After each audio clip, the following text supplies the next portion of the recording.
جمال مصطفیٰ یا نظر طیبہ کی گلیوں۔ بسم اللہ الرحمن الرحیم۔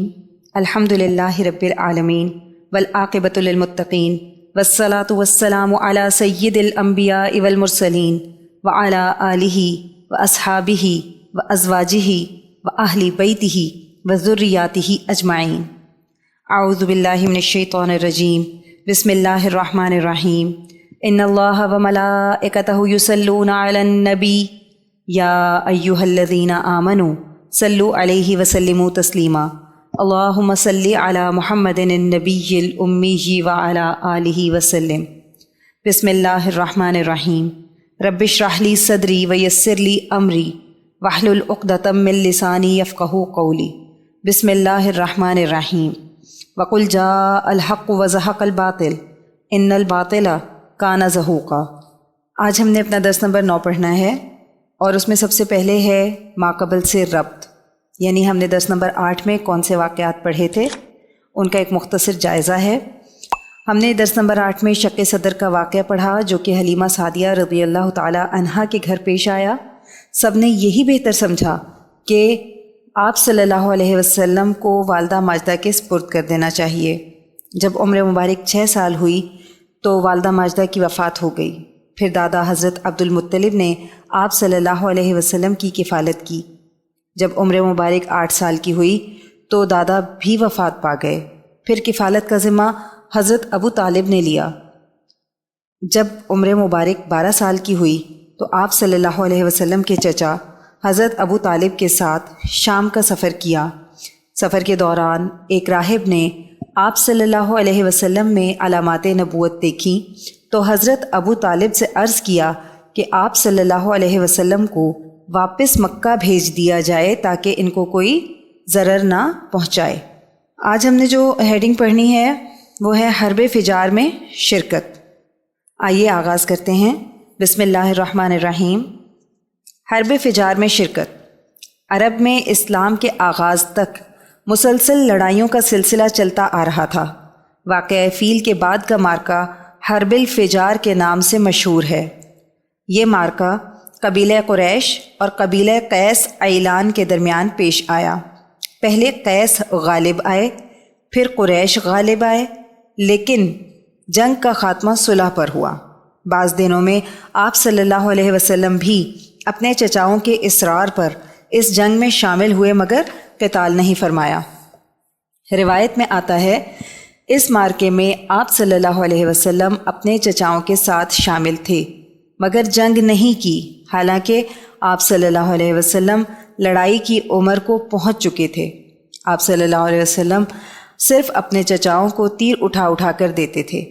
جنگ اس لیے نہیں کی کہ یہ جنگ حرب فجار یعنی ان مہینوں میں پیش آئی تھی جن میں جنگ کرنا ناجائز اور حرام تھا، اسی وجہ سے اس جنگ کو حرب فجار کہتے ہیں۔ ایک روایت میں آتا ہے کہ اس وقت آپ صلی اللہ علیہ وسلم کی عمر مبارک 14 یا 15 سال تھی۔ پھر ہے حلف الفضول۔ Next heading. لڑائیوں کے متواتر سلسلے نے سینکڑوں گھرانے برباد کر دیے تھے۔ اس صورت میں بعض لوگوں کے دلوں میں اصلاح کی تحریک پیدا ہوئی۔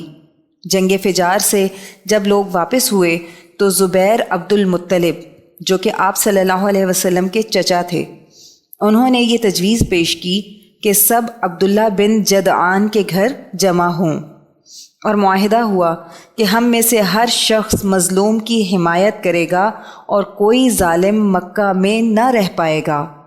آپ صلی اللہ علیہ وسلم اس معاہدے میں شریک تھے اور عہد نبوت میں فرمایا کرتے تھے کہ اس معاہدے کے مقابلے میں اگر مجھے سرخ اونٹ بھی دیے جاتے تو میں پیچھے نہ ہٹتا، اور آج بھی اگر ایسے معاہدے کے لیے کوئی بلائے تو میں حاضر ہوں۔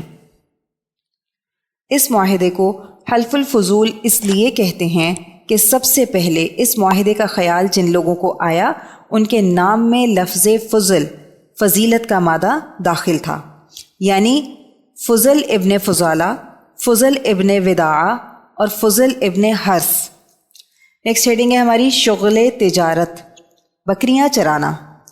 جس طرح آپ صلی اللہ علیہ وسلم نے حضرت حلیمہ سعدیہ رضی اللہ تعالی عنہا کے یہاں بچپن میں اپنے رضاعی بھائیوں کے ساتھ بکریاں چرائیں، اسی طرح جوان ہونے کے بعد بھی بکریاں چرائیں۔ جب آپ صلی اللہ علیہ وسلم حضرت ابو طالب کی کفالت میں تھے، اس وقت حضرت ابو طالب پر غربت کا دور تھا۔ بچے کھاتے وقت روٹی پر لڑتے تھے، مگر آپ صلی اللہ علیہ وسلم کو دسترخوان پر بٹھاتے۔ جب آپ صلی اللہ علیہ وسلم تشریف لے آتے تو اس وقت تھوڑی سی روٹی میں بھی برکت ہو جاتی تھی۔ پھر انہوں نے طے کر لیا کہ آپ صلی اللہ علیہ وسلم کے بغیر کبھی کھانا نہیں کھائیں گے۔ جب حضرت ابو طالب پر تنگی تھی تو اللہ کے حبیب صلی اللہ علیہ وسلم نے فرمایا کہ چچا جان، میں آپ کی مدد کرنا چاہتا ہوں، میں بھی بکریاں چرایا کروں گا۔ نقطہ۔ اب یہاں پہ اہم بات کیا ہے اس کو تفصیل سے بیان فرما رہے ہیں کہ اونٹ اور گائے کا چرانا اتنا دشوار نہیں ہوتا جتنا بکریوں کو چرانا۔ یہ بھی اللہ سبحانہ و تعالیٰ کی طرف سے تربیت کا تقاضا تھا۔ اس میں ایک حکمت تھی۔ بکریاں دوسرے جانوروں کے مقابلے میں شرارتی ہوتی ہیں۔ چرانے والے کے لیے اس میں بہت بڑا امتحان ہوتا ہے، کبھی اس وادی میں چلی جاتی ہیں، کبھی اس وادی میں۔ حضرت موسیٰ علیہ السلام ایک دن بکریاں چرا رہے تھے کہ اچانک ایک بکری ریوڑ سے الگ ہو گئی تو انہوں نے اس پر ایک ضرب لگائی۔ فوراً اللہ سبحانہ و تعالیٰ کی طرف سے الہام ہوا کہ اے موسیٰ علیہ السلام، تم ایک بکری کو معاف نہ کر سکے، میرے بندے بھی تو میرے احکام سے اسی طرح بھاگتے ہیں، میں ان کو معاف کر دیا کرتا ہوں۔ بکریوں کی کئی اقسام ہوتی ہیں، کوئی تیز دوڑنے والی، کوئی آہستہ چلنے والی، کوئی دودھ دینے والی، کوئی بغیر دودھ والی، کوئی کالی، کوئی سرخ، کوئی سفید۔ اسی طرح امت میں بھی اقسام ہیں، ان میں بھی اختلاف ہوتا ہے، کوئی ماننے والی، کوئی جھٹلانے والی، کوئی انکار کرنے والی۔ انبیاء علیہم السلام کے لیے بھی اللہ سبحانہ و تعالیٰ کی طرف سے ایک تربیت کا انداز ہے کہ امت کی تربیت کی بھی اتنی ہی فکر ہونی چاہیے جتنی فکر ایک چرواہے کو اپنی بکریوں کی ہوتی ہے کہ کوئی بکری ریوڑ سے باہر نہ نکل جائے۔ اسی طرح حضرات انبیاء علیہم السلام کو اسی کی فکر ہوتی ہے کہ امت کہیں شیطان اور نفس کے شکنجے میں نہ آ جائے۔ جب محبوب صلی اللہ علیہ وسلم کی تربیت اللہ سبحانہ و تعالی فرما رہے ہوں تو تربیت میں نقص کیسے آ سکتا ہے؟ حضور صلی اللہ علیہ وسلم نے کبھی گانے، جھوٹے قصے، فحش باتیں نہیں سنی، حالانکہ عرب میں اس بات کا عام رواج تھا۔ ایک مرتبہ آپ صلی اللہ علیہ وسلم نے اپنے ساتھی سے فرمایا کہ کل تم میری بکریاں چرانا، میں فلاں مکہ والے کی شادی میں جانا چاہتا ہوں کہ یہ لوگ شادی کس طرح کرتے ہیں۔ آپ صلی اللہ علیہ وسلم تشریف لے گئے، ابھی مجلس تیار ہو رہی تھی۔ آپ صلی اللہ علیہ وسلم نے فرمایا غلبنی النوم، مجھ پر نیند طاری ہو گئی۔ صبح سورج نکلا تو میری آنکھ کھلی، اس وقت مجلس ختم ہو چکی تھی۔ اب یہاں تربیت کرنے والا نہ ماں، نہ باپ، نہ دادا، کوئی نہیں، اللہ سبحانہ و تعالی خود تربیت فرما رہے ہیں۔ جب اللہ سبحانہ و تعالی کی طرف سے تربیت ہو تو تربیت میں نقص کیسے آ سکتا ہے؟ دوسری رات اسی طرح آپ صلی اللہ علیہ وسلم تیار ہو کر مجلس میں گئے، فرمایا غلبنی النوم، مجھ پر نیند طاری ہو گئی۔ مجلس ختم ہوئی، سورج نکلا تو میری آنکھ کھلی۔ پھر آپ صلی اللہ علیہ وسلم کے ساتھی نے پوچھا ماذا رأیت، آپ نے کیا دیکھا؟ آپ صلی اللہ علیہ وسلم نے فرمایا کچھ نہیں، مجھے تو دونوں رات نیند آ گئی۔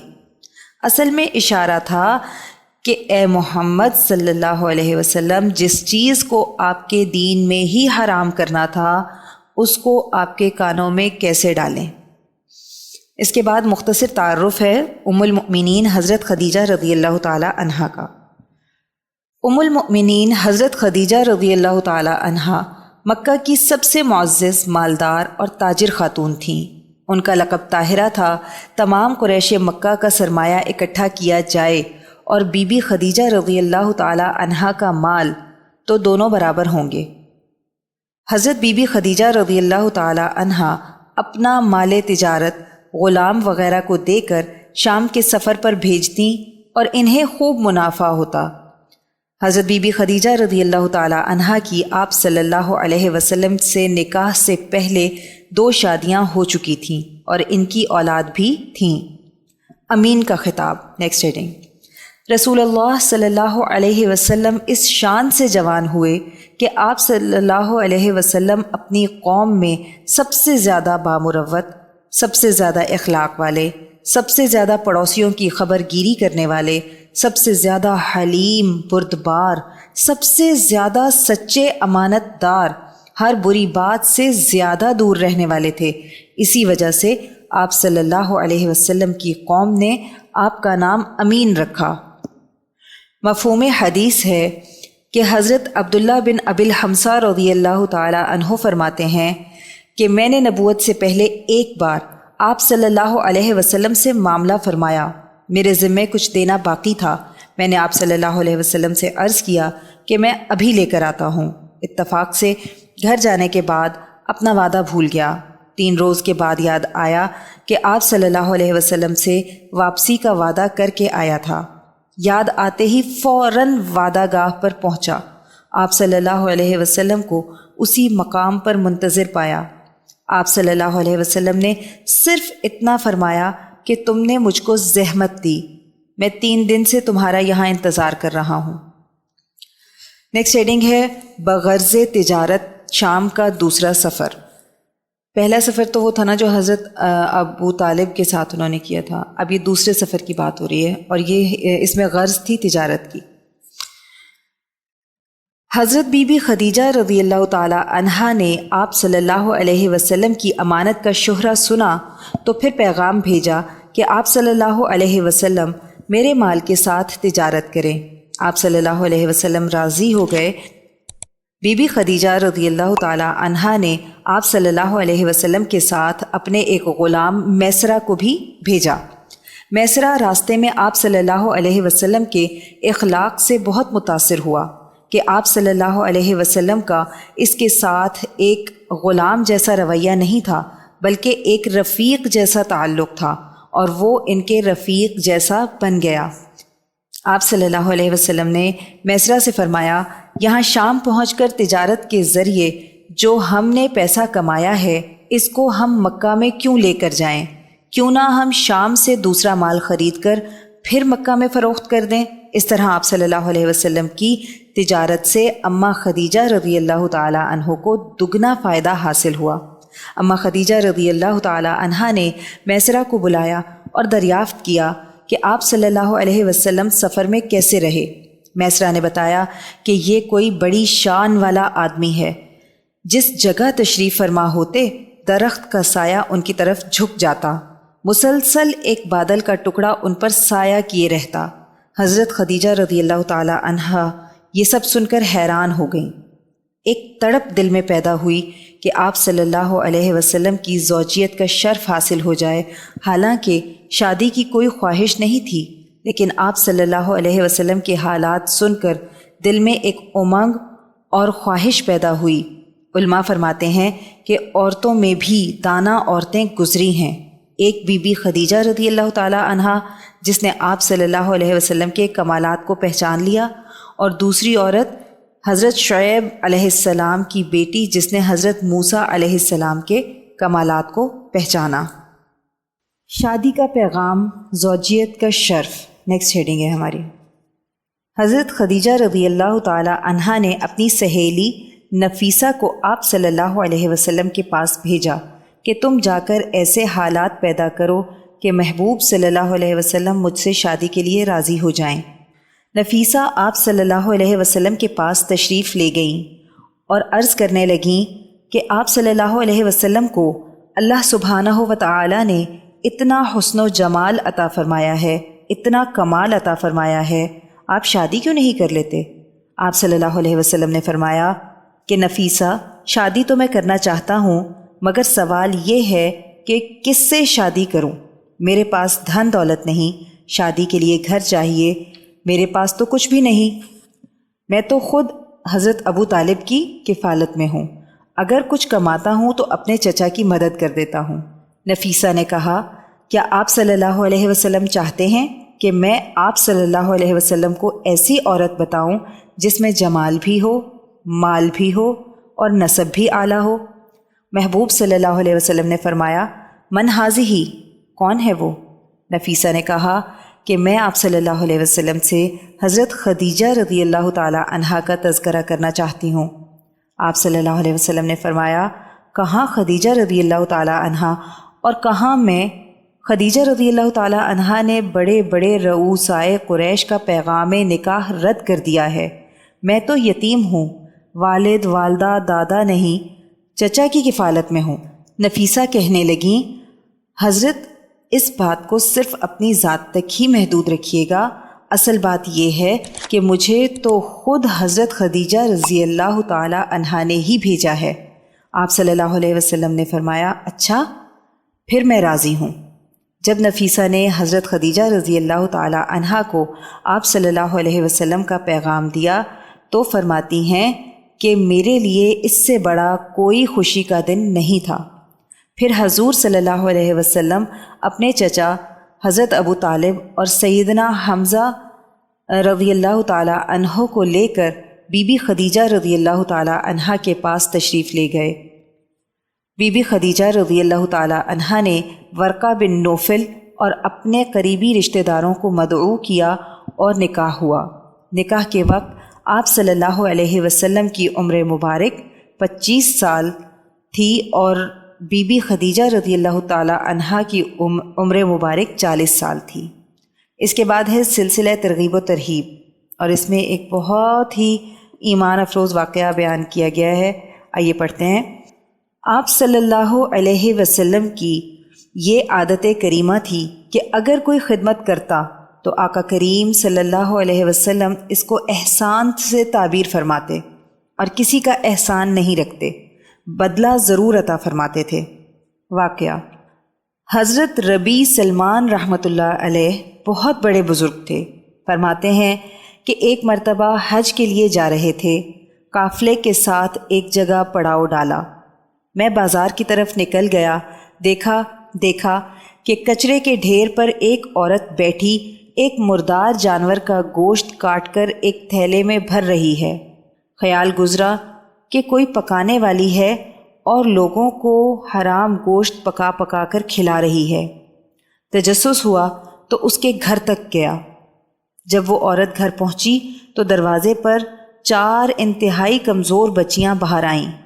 میں یہ سب دیکھ رہا تھا۔ جب وہ اندر چلی گئیں، میں دروازے پر کان لگا کر سننے لگا۔ کہہ رہی تھی، یہی پکا لو اور اللہ کا شکر ادا کرو۔ جب میں نے یہ بات سنی تو دل پر چوٹ سی لگی۔ میں نے دروازہ کھٹکھٹایا، اے اللہ کی بندی، دروازہ کھول، میں نے آپ کی بات سن لی ہے، میں یہ چاہتا ہوں کہ آپ سے گفتگو کروں۔ اندر گئے، پوچھا کہ کیا معاملہ ہے؟ کہنے لگی، میں ایک سید زادی ہوں، آل رسول صلی اللہ علیہ وسلم میں سے ہوں۔ میرے شوہر کا انتقال ہو گیا ہے، تنگ دستی غالب آ گئی ہے، 4 دن سے بچیوں نے کھانا نہیں کھایا، گدھے کا مردار گوشت کاٹ کر لائی ہوں، اس حالت میں میرے لیے مردار کھانا جائز ہے۔ میری آنکھوں سے آنسو نکل آئے۔ میں نے کہا، تھوڑی دیر ٹھہر جاؤ، میں تمہیں اللہ کا واسطہ دیتا ہوں، میں ابھی آتا ہوں۔ میں گیا، میرے پاس 600 دینار تھے۔ بازار سے آٹا وغیرہ خریدا، اس خاتون کو دیا اور قافلے والوں سے کہا کہ میرا ارادہ بدل چکا ہے، حج پر میں آپ کے ساتھ نہیں آ رہا۔ سارے لوگ کہنے لگے کہ ربیع، تیرا دماغ خراب ہو گیا ہے، اتنے قریب ہو کر اللہ کی بارگاہ سے دور ہونا مناسب نہیں۔ قافلے والے چلے گئے۔ میں نے ان سے کہا کہ میں یہیں ہوں، جب واپس آؤ تو مجھ سے ملنا، میں تمہیں یہیں ملوں گا۔ جب قافلے والے واپس آ رہے تھے تو احساس محرومی سے میری آنکھوں سے آنسو نکل آئے۔ میں استقبال کے لیے آگے بڑھا۔ میں نے کہا، آپ کو حج مبارک ہو۔ لوگوں نے کہا کہ تم ہمیں کیسی دعا دے رہے ہو؟ میں نے کہا، یہ اس شخص کی دعا ہے جو بالکل منزل پر آ کر بھی محروم رہا۔ قافلے والے کہنے لگے کہ محروم کہاں رہے؟ تم نے ہمارے ساتھ طواف کیا، زمزم پیا، جمرات میں ساتھ تھے۔ ایک شخص نے کہا کہ جب ہم دربار رسالت صلی اللہ علیہ وسلم میں پہنچے، ہم وہاں حاضر ہوئے تو تم کیا میرے ساتھ نہیں تھے؟ اور تم نے وہاں یہ تھیلی مجھے بطور امانت نہیں دی تھی؟ پھر کہا کہ لو یہ تھیلی۔ فرماتے ہیں کہ وہ تھیلی مجھے دے دی گئی، میں گھر لے آیا، دیکھا تو اس تھیلی میں بہت سارے دینار تھے، تقریباً 6000 دینار۔ اس میں لکھا تھا من عمل لنا نفع، جو کوئی ہمارے لیے عمل کرتا ہے نفع دیا جاتا ہے۔ فرماتے ہیں کہ رات سویا، آپ صلی اللہ علیہ وسلم کی زیارت نصیب ہوئی۔ سرکار صلی اللہ علیہ وسلم نے سینے سے لگایا اور فرمایا، اے ربی، یقین کیوں نہیں کر لیتے کہ تم نے حج کر لیا ہے؟ آخر ہم کتنے گواہ قائم کریں کہ تم نے حج کر لیا ہے؟ بات یہ ہے کہ جب تم نے ہمارے خاندان کی بچیوں کے لیے، ان سید زادیوں کے لیے اپنا حج ترک کیا تو ہم نے اللہ عز و جل کی بارگاہ میں دعا کی تو اللہ سبحانہ و تعالی نے تیری شکل کا ایک فرشتہ پیدا کر دیا جو قیامت تک تیری طرف سے حج کرتا رہے گا۔ من عمل لنا نفع، جو کوئی ہمارے لیے عمل کرتا ہے نفع دیا جاتا ہے۔ الحمدللہ، یہاں ہمارا درس نمبر 9 مکمل ہو گیا۔ آئیے دعا کر لیتے ہیں۔ اللہم صلی علی محمد النبی الامی وعلی آلہ وسلم۔ اے اللہ، ہماری اس کاوش کو قبول فرما لیں اور اس کو ہماری بخشش کا ذریعہ بنا دیں۔ اے اللہ، اس کو قیامت تک امت کے لیے ہدایت اور عشق نبی صلی اللہ علیہ وسلم کا ذریعہ بنا دے۔ یا اللہ، ہمیں بھی ان لوگوں میں شامل فرما دیں جن کے لیے فرمایا گیا من عمل لنا نفع، جو کوئی ہمارے لیے عمل کرتا ہے نفع دیا جاتا ہے۔ یا اللہ، جو کچھ پڑھا، جو کچھ سنا، اس کا ثواب نبی کریم صلی اللہ علیہ وسلم کو تحفتاً، ہدیتاً، نذرانتاً، محبتاً، عقیدتاً پیش کرتے ہیں، قبول و منظور فرما لیجیے۔ یا اللہ، نبی کریم صلی اللہ علیہ وسلم کی برکت سے اس کا ثواب تمام انبیاء کرام، خلفائے راشدین، امہات المؤمنین، اہل بیت اطہار، صحابہ کرام، صحابیات، اولیاء اللہ، شہداء، صدیقین، صالحین، مومنین، مومنات، مسلمین، مسلمات کو پیش کرتے ہیں، قبول و منظور فرما لیجیے۔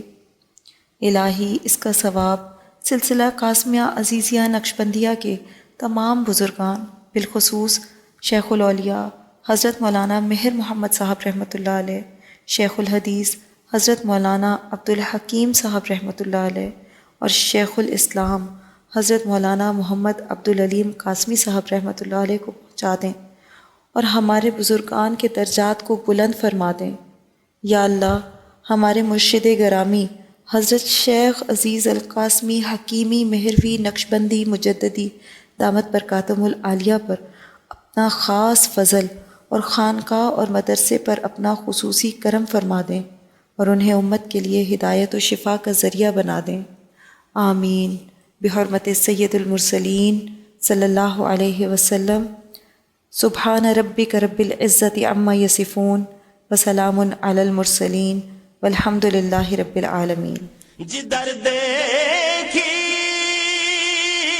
اسی